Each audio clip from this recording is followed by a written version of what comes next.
Rahayu, Rahayu. Para pemirsa Raket Prasaja TV channel yang kami hormati, kita kembali bertemu dengan kegiatan Yayasan Raket Prasaja, sebuah lembaga pengkajian, pelestarian, dan pengembangan budaya Nusantara. Saat ini kita masih di Yogyakarta, ya, karena mengikuti Kongres Kebudayaan Jawa ketiga. Nah, para pemirsa, ketika kita mengikuti kongres ini, kita ketemu saudara tua, ketemu kenalan lama. Ya. Lama tidak ketemu, karena ketemu-ketemunya kalau pas kongres. Ya. Kita berkali-kali ketemu, terus akhirnya kita ngobrol. Ya. Ini sama Bapak Dr. Eko Suwargono, dosen di Fakultas Ilmu Budaya, Prodi Sastra Inggris, Universitas Jember, Jawa Timur. Nah, Rahayu Pak Rahayu, Eko Suwargono. Pak Trimo, Ya, Rahayu. Nah, para pemirsa, beliaunya ini orang hebat. Karena dalam kegiatan kongres ini beliau mengemban beberapa jabatan penting. Tapi saat ini saya ingin ngobrol-ngobrol dengan beliaunya, karena kemarin di sela-sela kegiatan sambil makan, ya, ini kita ngobrol terkait dengan pengiriman tentara dari Timur Tengah yang ingin menghancurkan Jawa, terutama Majapahit pada waktu itu. Dan ini sempat kita obrolkan dengan judul cerita Syekh Subakir itu hoak. Dan begitu juga ketika kita diminta jadi narasumber oleh channel Paul Zhang. Kita sampaikan juga bahwasanya ada beberapa penyerangan prajurit, kedatangan tentara dari Kekhalifan Ottoman, pada waktu itu rajanya Sultan Muhammad II, menyerang kita, tapi semuanya gagal. Karena ketika mereka datang ke sini prajurit, otomatis ketemunya dengan prajurit tentara, yaitu tentara Majapahit. Karena mereka gagal, akhirnya mereka mengirim pedagang-pedagang yang sekaligus merupakan menyebarkan ajaran atau agama. Nah, ini akan kita dalami. Ternyata Pak Eko Suwargono ini juga memiliki literasi semacam itu. Nah, kita ingin beliaunya memberikan penjelasan pada kita semua untuk menguatkan apa yang selama ini sudah kita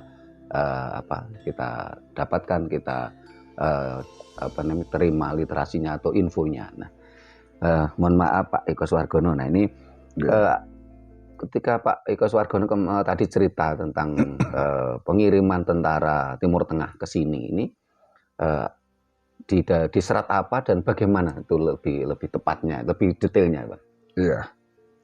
Jadi saya kebetulan membaca Serat Joyoboyo. Oh, Serat Joyoboyo. Ya. Serat Joyoboyo yang tersimpan di Perpustakaan Nasional Republik Indonesia. Yeah. Bahasanya ya bahasa Jawa Baru. Yeah. Terus hurufnya ini aksara Jawa Baru. Yeah. Nah, kebetulan memang Serat Joyoboyo itu merupakan objek penelitian saya untuk tesis S2. Sehingga informasi yang saya dapat ya sesuai dengan yang ditulis di Serat Joyoboyo itu. Perkara interpretasi, tafsir dan sebagainya, saya pikir memang perlu dikoneksikan, dirujukkan dengan referensi-referensi yang lain. Jadi dalam Serat Joyoboyo itu pada awalnya, maksudnya di pupuh awal, di podo awal, sinom kalau nggak salah itu. Itu disampaikan bahwa Raja Rum, Raja Rum itu mendengarkan cerita dari patihnya, dan juga beberapa saudagar-saudagar yang melakukan kegiatan perdagangan melewati Pulau Bali, melewati Pulau Bali. Terus mau ke mana ya, Pulau Lombok apa ya itu. Nah, itu melewati satu pulau yang kosong gitu. Pulau yang kosong yang tidak berpenghuni, masih berupa hutan belantara begitu. Nah, itu dilaporkan oleh patihnya, ya, patihnya Raja Rum itu. Akhirnya Raja Rum berkenan untuk mengisi pulau itu, mengisi pulau itu dengan mengirimkan 40.000 kakak ya, 40.000 kakak yang diambil dari negeri Keling, diambil dari negeri Keling. 40.000 kakak itu dikirim ke Pulau Jawa dan berangkatlah Pulau Kosong tadi dianggapnya diberi nama Pulau Jawa. Ya, di situ sudah dinamai Pulau Jawa. Sudah diberi nama Pulau Jawa. Jadi Pulau Kosong itu konon kabarnya disebut Pulau Jawa. Pulau Jawa. Dan itu 40.000 kakak. Ya, berarti paling tidak kakak. itu kalau suami istri 80.000. Ya. Kalau ada anak minimal 2, berarti 80 kali 2 160.000. Mungkin begitu. Jadi saya tidak jauh menghitung gitu. Saya membaca dan istilahnya informasinya seperti itu. Dikirimlah ini masyarakat ya atau manusia yang berasal dari Keling itu ke Pulau Kosong yang konon kabarnya namanya adalah Pulau Jawa. Pulau Jawa. Tapi setelah di Pulau Jawa selang beberapa hari, beberapa minggu gitu, akhirnya orang-orang yang dikirim Raja Rum ini mencekam, ketakutan bahwa banyak yang akhirnya mati karena dimakan atau dimangsa, diterkam. Ya, bangsanya lelembut, bangsanya makhluk halus yang tinggal di Pulau Jawa. Di Pulau Jawa. Ya. Akhirnya tinggal 41 orang. Tinggal 41 orang. Jadi 41 orang. dari 40.000 kakak tinggal 41 orang. Jadi tinggal 41 orang, akhirnya pulanglah ke negeri Rom. Kembali ke negeri Rom, ke negeri Timur Tengah lagi. Pulang ke negeri Rom, nah laporlah kepada Raja Rum itu bahwa kawan-kawan saya semuanya yang ada di Pulau Jawa itu semuanya mati. Semuanya mati, semuanya terbunuh oleh bangsanya makhluk halus yang ada di Pulau Jawa itu. Ya, jadi kami sendiri akhirnya ketakutan dan pulang lagi ke negeri Rom. Nah, akhirnya Raja Rom itu berpikir lagi, waduh bagaimana ya, ini saya harus berhasil untuk mengisi Pulau Jawa. Itu. Maka akhirnya beliau punya satu pendapat untuk mengirimkan lagi ya sama jumlahnya dengan yang tadi ke Pulau Jawa sekitar 40.000 kakak gitu 40.000 kakak itu ke Pulau Jawa juga berasal dari negeri Keling, berasal dari negeri Keling. Tapi ditemani oleh seorang Brahmono, seorang ahli spiritual, tokoh spiritual, tokoh agama. Yang namanya adalah Syekh Subakir. Namanya Syekh Subakir itu untuk mendampingi 40.000 kakak ya. Jadi gelombang kedua yang dikirim ke Pulau Jawa itu ke Pulau Jawa, ke Pulau Jawa. Akhirnya berangkatlah mereka ke Pulau Jawa itu ditemani oleh Syekh Subakir itu. Sampainya di Pulau Jawa, Syekh Subakir akhirnya naik ke Gunung Tidar itu. Naik ke Gunung Tidar dan beberapa gunung yang lain. Kalau tidak salah ada 3 gunung yang dinaiki. Kalau di dalam serat itu dinaiki, memasang tumbal. Tumbalnya bagaimana saya nggak tahu, cuma pokoknya memasang tumbal. Memasang tumbal agar makhluk halus yang ada di tanah Jawa itu nanti akan tidak mengganggu lagi manusia yang dikirim ke Pulau Jawa itu. Dipasanglah 3 tumbal di puncak-puncak di puncak-puncak gunung yang jelas di sana adalah Gunung Tidar. Yang gunung 2, yang 2 gunung itu nggak disebutkan. Nggak disebutkan, mungkin Lawu, mungkin apa ya. Gitu. Tapi yang jelas Gunung Tidar itu. Nah, tapi begitu tumbal itu dipasang, maka selang beberapa waktu ya, tidak lama mungkin 1 hari 2 hari, maka apa istilahnya terdengarlah suara petir ya, meledak-ledak, sekilat tadit, angin lesus ya, bertiup dengan kencang, hujan deras dan sebagainya. Nah, geger di di dunianya para lelembut itu geger. Ada apa ini, ada apa ini, ada apa ini. Takut semua, bahkan banyak yang kacau balau, banyak yang hancur. Akhirnya mereka semuanya pergi meninggalkan Pulau Jawa ke Jaladri. Maksudnya ke laut, pergi ke laut mereka. Pergi ke laut. Nah, pergi ke laut. Nah, sepergi mereka, akhirnya muncullah 2 sosok. Gitu. 2 sosok yang itu konon kabarnya adalah ini di serat itu dikatakan itu adalah leluhurnya para jin setan peripayangan Lulu Banas seperti itu, atau bangsa lembut yang ada di situ itu, namanya adalah Semar dan Togok. Semar dan Togok. Dinamakan begitu, Semar dan Togok. Nah, Semar dan Togok akhirnya menghampiri Syekh Subakir, bertanya kepada Syekh Subakir, "Loh, kenapa toh kok panjenengan membuat huru-hara di sini?" Ya. Wong mereka itu juga hidup di sini kok panjenengan membuat huru-hara, kenapa? Akhirnya Syekh Subakir menjawab. Dan sebelum jawab bertanya, panjenengan itu siapa? Ya, saya adalah Semar dan Togok ya. Saya sudah hidup di lereng Gunung Tidar di Pulau Jawa itu sudah 1000 tahun. 1000 tahun. Nah, Syekh Subakir terkejut, loh, kok ada manusia hidup 1000 tahun ya. 1000 tahun berarti panjenengan itu bukan bangsanya manusia. Ya, Semar dan Togok mengaku, ya saya itu memang leluhurnya ya, para jin, setan, peripayangan Lulu Banas Pati, makhluk halus yang akhirnya lari karena tumbale sampean itu, tumbale panjenengan itu. Nah, ini loh, saya tanya kenapa kok panjenengan mengusir anak cucu saya ini ke laut, akhirnya mereka merasa panas katanya.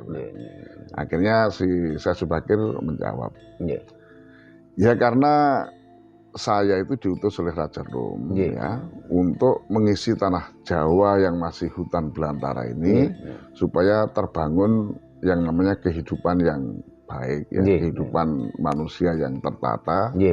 Intinya membangun kebudayaan dan peradaban begitu. Nah, tapi awalnya itu manusia-manusia yang dikirim ke sini sebelum yang sekarang ini, yang dikirim oleh Sultan Ngerum. Sultan Ngerum tadi yang pertama, gelombang yang pertama itu banyak yang mati, banyak yang meninggal karena dimangsa ya, dimakan, dibunuh oleh jin setan makhluk halus yang ada di sini. Ya kalau itu memang anak putu panjenengan, ya saya minta maaf gitu ya.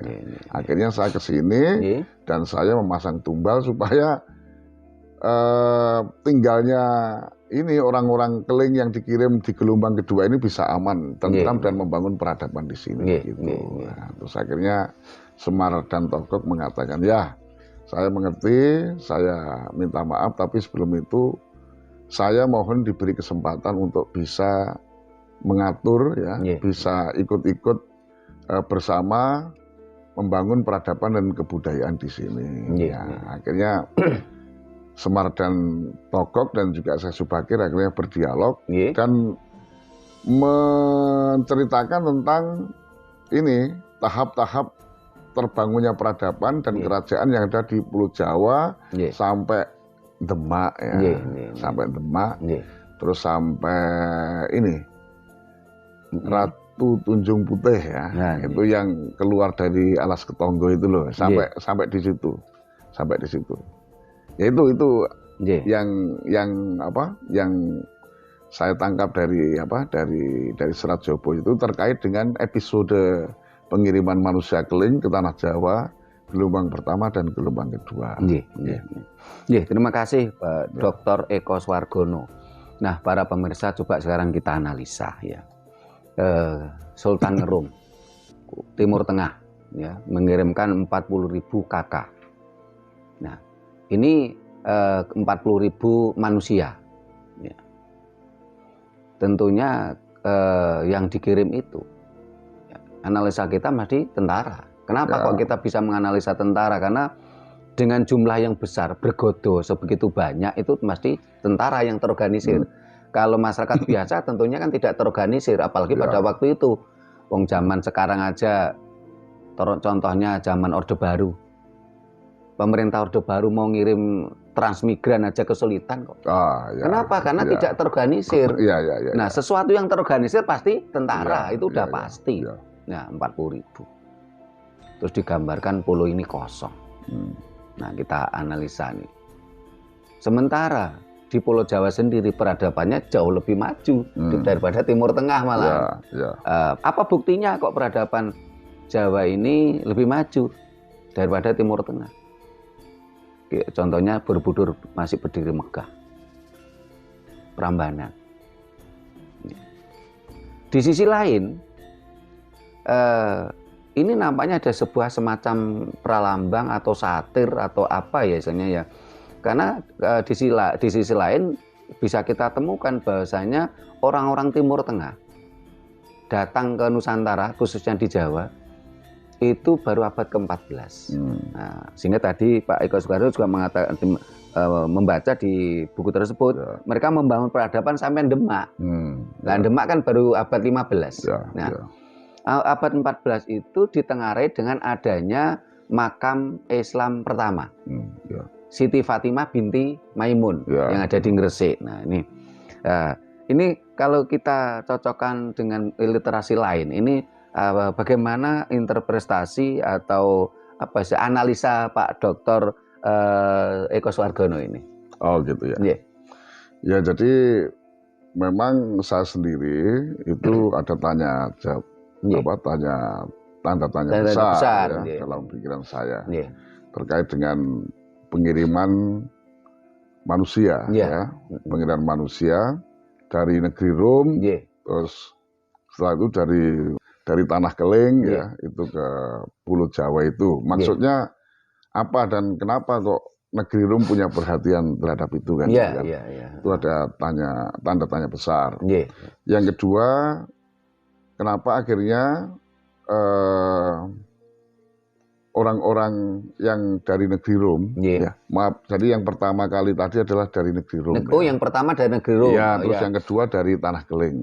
Gitu. Jadi gelombang pertama 40.000 itu dari negeri Rom, dari Kesultanan Rom. Pokoknya dari negeri Rom. Dari Timur Tengah. Terus setelah itu yang kedua itu dari Keling. Baru dari Keling. Ini Rom dan Keling kan berbeda. Iya, betul. Rom dan Keling yang berbeda. Nah, dalam beberapa literasi sejarah kan juga disebutkan bahwasanya Kekhalifahan Ottoman ini kan juga menguasai sampai daerah Keling. Keling itu daerah India.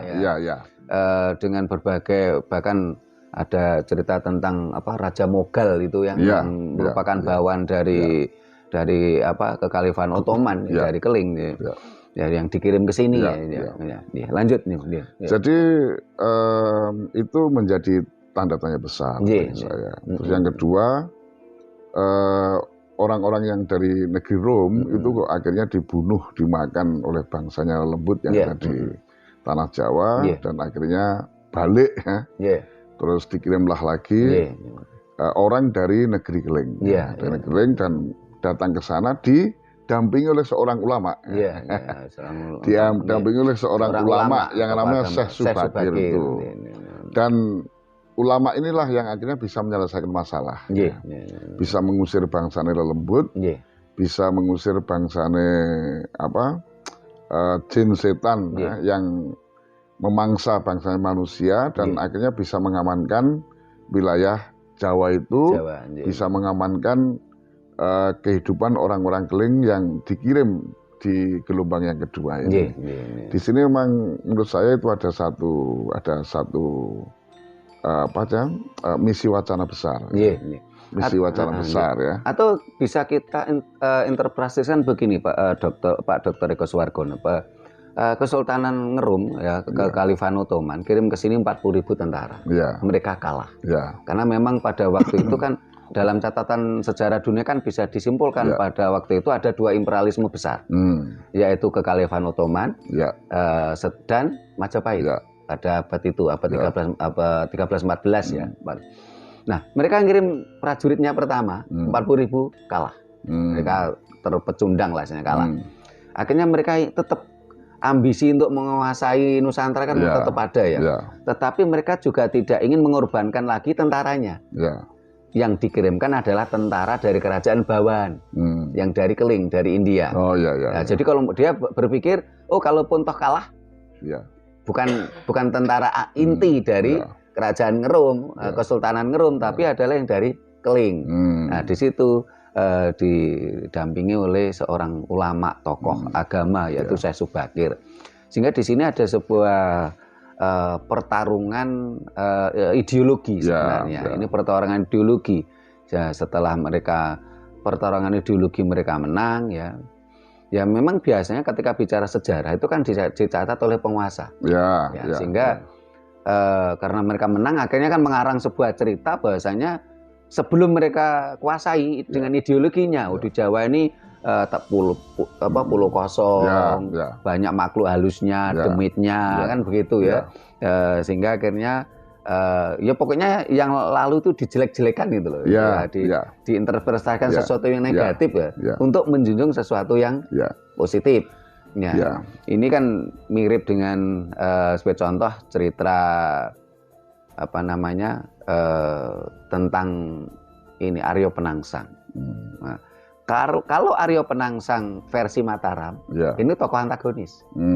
Karena dia yang pemegang kekuasaan, pemenang misalnya. Tapi kalau Aryo Penangsang itu cerita rakyat di daerah Jipang Panolan sana, Aryo Penangsang itu tokoh hebat, pahlawan gitu loh. Seperti halnya di sini karena mereka pemenang, akhirnya Semar dan tokoh itu menjadi tokoh antagonis, tokoh demit untuk mengangkat protagonisnya Syekh Subakir. Jadi begini, menurut saya itu memang itu perang peradaban, dan perang ideologi. Ada satu usaha, ada satu usaha untuk memutarbalikkan wacana. Saya masih punya pikiran seperti itu. Karena di sini dengan membaca episode yang pertama itu aja, itu sudah terkesan orang kalau membaca itu dan orang tidak punya referensi banyak tentang sejarah dan peradaban, maka dia akan bilang, oh leluhure wong tanah Jawa adalah bangsane demit. Nah, Semar dan Togog itu adalah tokoh wayang yang diidolakan oleh masyarakat Jawa.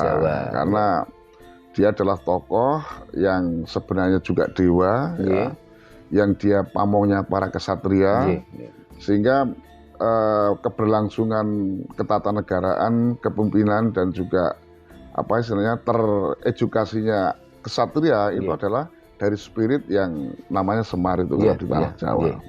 Dan dia punya saudara yang namanya Togog itu katanya konon kabarnya begitu. Kalau dari histori genetika Semar dan Togog itu cuma Togog akhirnya dikirimkan untuk ngemong bangsane Raksoso, bangsane Buto, Rahwono dan sebagainya itu, tapi sebenarnya mereka semua sedang menularkan atau mengajarkan kearifan masing-masing, kontekstual gitu ya. Nah, tapi dengan adanya cerita ini kan gugur gitu dengan adanya cerita ini gugur bahwa Semar dan Togog itu adalah leluhurnya bangsane Jin Setan Pripayangan Ilolo Banaspati. Dan itu adalah leluhurnya orang Jawa. Berarti orang Jawa itu adalah bangsane demit, kan begitu di sini. Betul. Nah, saya karena ini memang istilahnya cerita itu kan selalu dikuasai oleh pemenang tadi. Terus yang kedua, akhirnya memang ada pertempuran dan ada kekalahan. Yang kalah itu adalah orang-orang Rom kan gitu kan, atau masyarakat Rom itu tidak eksplisitkan sebagai satu tentara kan gitu kan. Tapi masyarakat yang dikirim untuk membangun peradaban karena kosong, akhirnya kalah. Tapi ini kan dimunculkan wacana bahwa yang mengalahkan itu adalah wong-wong Jawa atau orang-orang Jawa makhluk di Jawa yang itu adalah keturunan bangsane jin setan, bangsane demit kan itu kan. Kalau kita analisa itu tadi, jangankan tahun itu ya. Mereka kalaupun mereka tidak menyebut tahun yang pasti, tapi ketika di situ ada membangun peradaban sampai Demak kan sudah jelas. Demak itu abad 15. Terus ketika kita lihat literasi lain, bukti lain, orang-orang Timur Tengah ke Tanah Jawa ini baru abad 14. Salah satunya dengan ditemukannya makam Islam pertama yaitu Siti Fatimah binti Maimun. Nah ini memang nampaknya perang ideologi. Jadi yang kedua, kayaknya kan dimunculkan satu satu konsep falsafah atau ideologi yang lebih kuat daripada Jawa yang itu kan benar. Yang namanya adalah Syekh Subakir tadi yang mendampingi masyarakat Keling yang dikirim yang kedua itu yang mana akhirnya Syekh Subakir itu dengan religiositasnya dengan spiritualitasnya akhirnya mampu mengusir bangsane jin setan Pripayang ini dulu Banespati. Ini kan ada semacam penggiringan ya Pak Dokter, bahwasanya penggiringan mindset, bahwasanya orang-orang yang sekarang tinggal di Tanah Jawa itu harus berterima kasih kepada para tokoh agama, para ulama. Kalau Tanah Jawa ini tidak ditumbali oleh para ulama, kita nggak bisa tinggal di sini. Ini kan penggiringan mindset begitu kan. Nah di sisi lain ada perang ideologi tentang tokoh Semar dan Togog. Karena kalau kita baca lagi namanya Babat Tanah Jawi, di situ juga ada penghancuran Jawa, tapi banyak orang Jawa saat ini malah percaya itu gitu loh. Babat Tanah Jawi, kenapa di dalam Babat Tanah Jawi itu disebutkan bahwasanya orang Jawa ini keturunan dari Nuroso, Nur Cahyo, dan itu dari Nabi Sis, dan terus akhirnya keturunan Adam. Nah, sehingga ada sebuah kerancuan di sini. Kalau dewa-dewanya orang Jawa, entah itu Sangjang Wenang, Sangjang Tunggal, ini merupakan keturunan Adam. Padahal Sangjang Tunggal, Sangjang Wenang itu adalah konsep ketuhanan Jawa.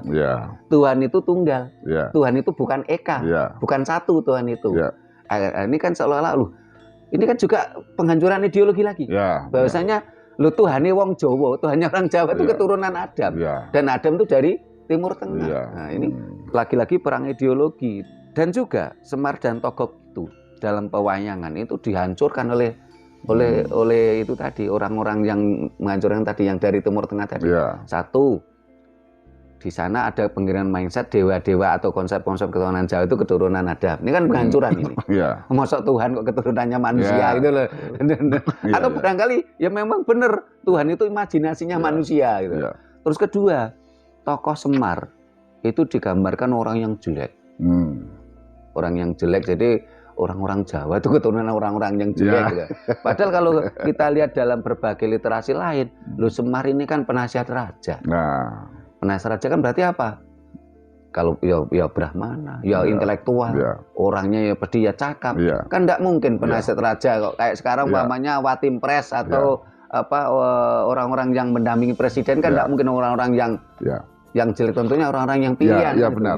Jadi begini, oleh karena itu tadi juga saya sampaikan bahwa dengan munculnya Semar dan Togog itu diceritakan sebagai leluhurnya para jin setan Pripayangan, orang Jawa terdahulu, Banespati, dan itu adalah leluhurnya wong Jawa yang terdahulu. Terus dikalahkan oleh seorang ulama. Terus yang kedua dikalahkan oleh seorang ulama atau Brahmana yang namanya Syekh Subakir itu.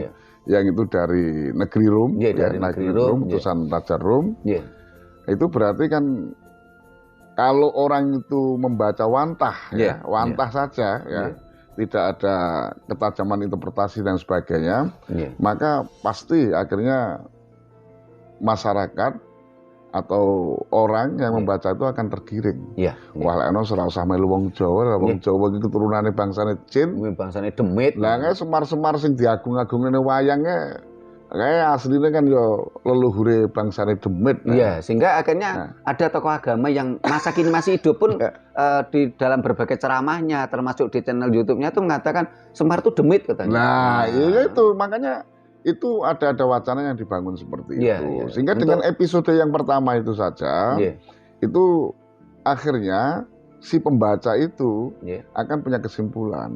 Nah, kalau begitu berarti ya kita mesti harus ikut Syekh Subakir. Iya, ikut Syekh Subakir Jangan aja. ikut Semar, kan itu Semar. kan. Kita ikut ulama aja. Nah, berarti wong Jawa kuwi kudu melu Syekh Subakir, kan gitu kan. Nah, saya punya interpretasi seperti itu. Tapi memang belum saya tulis, belum saya kaji dengan baik. Saya cuma melihat Serat Jayabaya itu dari sisi-sisi konsep kepemimpinan yang dibangun di situ. Tapi sebenarnya awalnya, jadi istilahnya mulainya episode ini kan sudah diwiwiti dengan wacana wong Jawa kuwi luwih rendah dibanding orang Timur Tengah. Orang Rom, Timur Tengah. Sehingga sampai sekarang pun ada keturunan Timur Tengah di sini mengatakan, aku adalah majikanmu. Nah, terus yang kedua, akhirnya Syekh Subakir dan Semar dan Togog itu, betapa Semar dan Togog itu sangat menghormati Syekh Subakir. Maka Semar dan Togog itu mohon-mohon kepada Syekh Subakir bahwa untuk kelanjutannya mohon saya diberi peran juga untuk mengatur ketatanegaraan, kehidupan masyarakat yang ada di tanah Jawa itu selanjutnya. Ini pun berarti di sini kan satu wacana ya bahwa perkembangan peradaban, kebudayaan dan juga kepemimpinan yang ada di tanah Jawa itu sampai ke dalam konteks tatanegaraan itu ya berarti kan ngenut ngenut apa sing disampaikan oleh Syekh Subakir.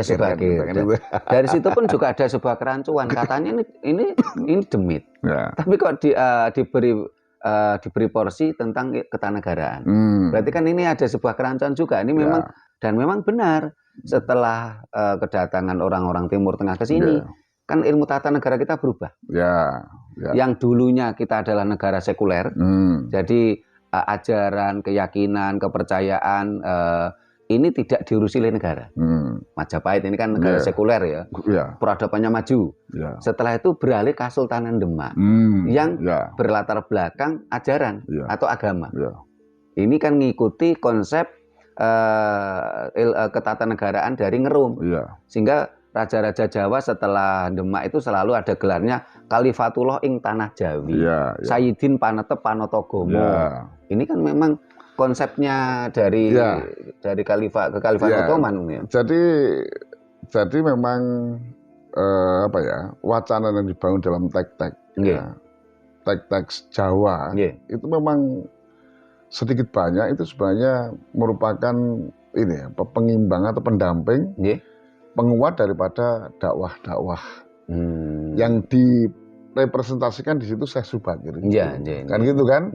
Intinya wis percaya karo apa sing disampaikan ulama ya.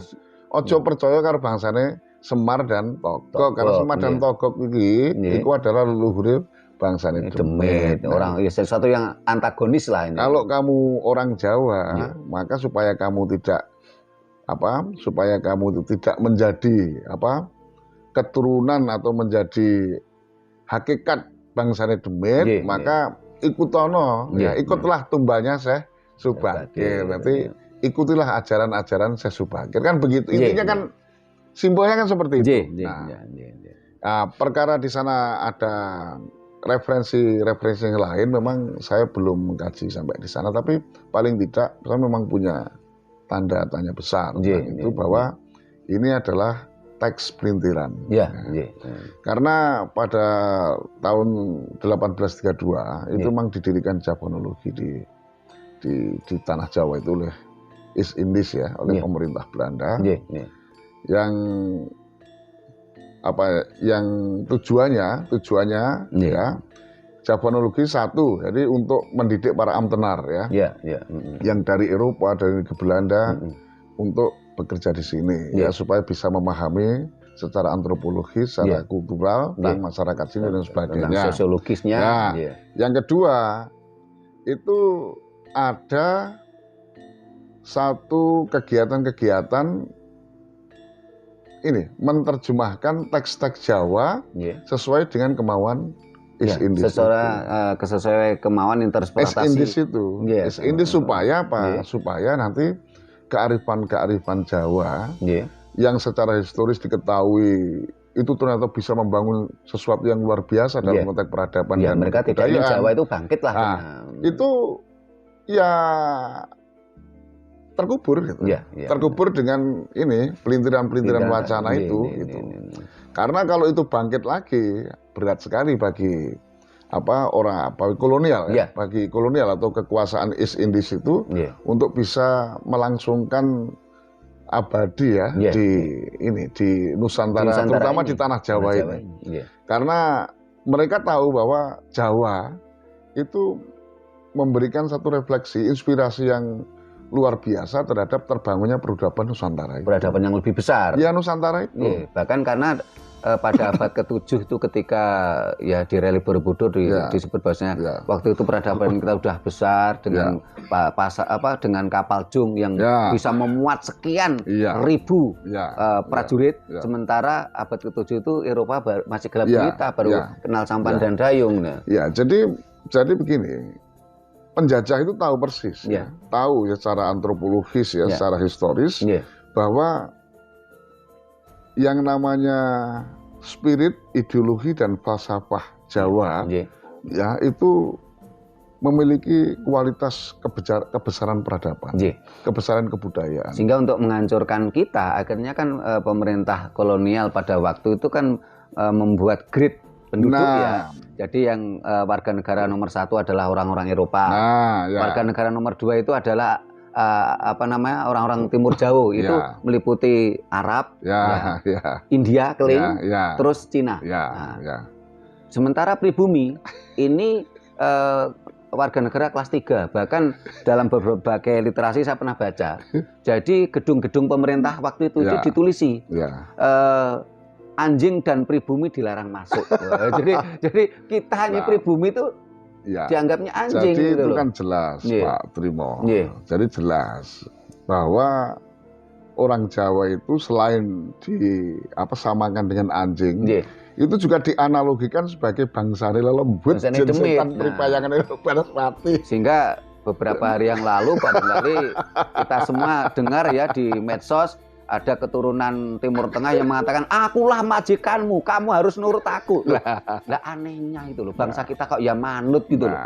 Terus diperbudak tokoh kita itu. yang luar biasa, yang itu bisa membangun kearifan Jawa yang luar biasa dalam konteks kemasyarakatan dan juga ketatanegaraan, bahwa dalam konteks kesatriaan, Semar, itu sudah diwacanakan sebagai istilahnya leluhurnya demit. Kalau kita analisa, kita bedah tentang wayang itu tentang Semar dan Togog itu memang ada sebuah penghancuran ideologi. Satu, Semar dan Togog itu digambarkan orangnya jelek, cebol, pokoknya sesuatu yang jelek lah di situ. Setelah itu diceritakan itu tadi dewa-dewa dalam konteks ideologi Jawa itu di Babat Tanah Jawa itu merupakan keturunannya Nabi Sis, Nabi Adam. Padahal Sang Hyang Guru, Sang Hyang Wenang, Sang Hyang Tunggal ini kan konsep ketuhanan. Jadi ideologinya orang Jawa itu dianggap sesuatu yang sangat rendah gitu loh. Jadi saya masih punya hipotesa, belum merupakan satu kesimpulan. Tapi hipotesa ini sepertinya nanti banyak referensi yang mendukung bahwa Selat Joboyo ini merupakan salah satu pelintiran yang memang diinisiasi oleh pemerintah kolonial Belanda, dan itu ditawarkan kepada pujangga-pujangga yang pujangga-pujangga atau sastrawan-sastrawan Jawa yang pragmatis, maksudnya sing penting oleh duit, sampai sekarang itu memang pujangga pragmatis kan memang ada gitu sampai sekarang. Nah itu salah satunya adalah memelintir berbagai macam cerita-cerita yang itu akhirnya menghilangkan atau memusnahkan tentang filosofi, ilmu pengetahuan dan juga konsep-konsep peradaban Jawa yang sebenarnya memiliki kualitas yang sangat tinggi itu. Luar biasa gitu, ini. Ya. Ini baru bab pertama ya dokter ya. Wah ini baru bab pertama. Ya, ini masih di episode pertama. Baru episode pertama ini kalau dilanjutkan panjang ini. Nah, ini untuk season ini barangkali cukup sini dulu. Ya, nanti kita berlanjut ini. Ya, nanti berlanjut ya. Kalau untuk memberikan pencerahan pada bangsa. Dan juga nanti entah itu Dr. Eko Swargono yang ke Malang ataukah kita yang ke Jember kolaborasi karena Dr. Eko Swargono ini juga punya channel YouTube. Apa channel YouTube-nya ini? Ngelaras Kahuripan. Ngelaras Kahuripan. Ya, kebetulan di sana juga kita lagi mengisahkan tentang Selat Surabaya. Wah, ini nanti bisa kita bedah bareng ya. Panjenengan nanti saya undang nanti ke Padepokan sana. Wah, siap. Ini kolaborasi kerjasama yang mantap untuk memberikan pencerahan pada bangsa ini supaya bangsa ini tercerahkan. Bangsa ini tidak mabuk dogma. Karena kalau kita saat ini konteksnya di kegiatan Kongres Kebudayaan Jawa, rasanya itu sangat sesuatu yang tidak mungkin. Budaya Jawa itu Hanjayang Bawono, sementara kita bangsa Jawa, bangsa Indonesia itu masih mabuk dogma, masih tergiring mindset kepingin jadi duplikatnya bangsa lain. Ya nggak mungkin lah, umpamanya gini, saya kesengsem, saya tergila-gila sama Dr. Eko Swargono, saya kepingin niru, apa ya bisa Sutrimo jadi Eko Swargono? Nggak bisa, paling banter jadi apa? Eko Swargono Kawi. Lah bangsa ini kan saat ini kan tergiring mindsetnya kita ini selalu ingin menjadi duplikatnya bangsa Arab. Sampai ada yang teriak-teriak keturunan Arab di sini teriak, "Oh, akulah majikanmu." Kita pun diam. Kita dianggap budak itu diam gitu. Ya enggak mungkin lah kita ini jadi bangsa Arab. Paling banter cuma jadi Arab Kawi. Ayolah bangkitlah bangsaku. Kembalilah pada ajaran leluhurmu. Yang sebenarnya jauh lebih komprehensif, lebih universal, yang tidak lokalisme, yang tidak rasisme. Ya ini sebelum kita tutup ini, dokter barangkali ada apa yang mau disampaikan ini, dokter? Ya, jadi kita sebagai bangsa Nusantara dan utamanya dari suku Jawa, kita memiliki materi-materi keilmuan, materi-materi filsafat, dan juga materi-materi spiritualitas yang memiliki kualitas sangat tinggi sekali. Namun itu memang didistorsi oleh wacana-wacana yang dilakukan oleh kolonial waktu itu, dan bahkan sampai sekarang antek-antek kolonial sampai sekarang dengan berbagai bentuknya itu masih berusaha untuk menyembunyikan atau menenggelamkan, bahkan mendistorsi kualitas-kualitas yang saya sebutkan tadi. Oleh karena itu kita sebagai masyarakat Jawa itu harus gigih untuk menguak itu kembali, membangkitkan itu kembali, dan mengungkapkan itu kembali sesuai dengan kualitas-kualitas keilmuan, filsafat, spiritualitas yang ada, begitu. Supaya nanti betul-betul bisa tampil sebagai bangsa yang kuat. Bangsa yang kuat, bangsa yang mandiri, bangsa yang besar ya. Betul. Terima kasih Dr. Eko Swargono. Nah, para pemirsa demikian tadi ya yang kita obrolan kita, dan perlu kita tandaskan saat ini kita masih dicengkram kolonial. Yang dimaksud kolonial atau penjajah itu ada dua, fisik dan psikis. Dan saat ini kita masih tercengkram itu, penjajahan, kolonialisme, fisik dan psikis. Dan itu juga ada antek-anteknya. Antek-anteknya itu siapa? Ya orang-orang kita sendiri. Sehingga kalau kita lihat di berbagai foto-foto zaman dulu, namanya Belanda gitu ya. Tentara Belanda itu cuma satu, dokter. Tentara Belanda cuma satu, yang bule kayak memang orang Eropa ya. Yang lain itu adalah tentara-tentara Londo Ireng. Betul. Antek-anteknya itu yang lebih banyak gitu loh. Londo aslinya cuma satu, Londo Irengnya itu bisa banyak itu. Bangsa kita sendiri yang tega terhadap bangsanya. Nah, karena itu mari kita bangkit bersama. Kita ketemu lagi di berbagai kegiatan kita lainnya. Mudah-mudahan kita mampu memberikan pencerahan pada kita bersama. Bila mana ada kata-kata kami yang kurang berkenan, tata kerama kami yang kurang memadai, kami mohon maaf. Terima kasih. Sampai ketemu di kegiatan kita lainnya. Rahayu. Rahayu. Rahayu. Rahayu.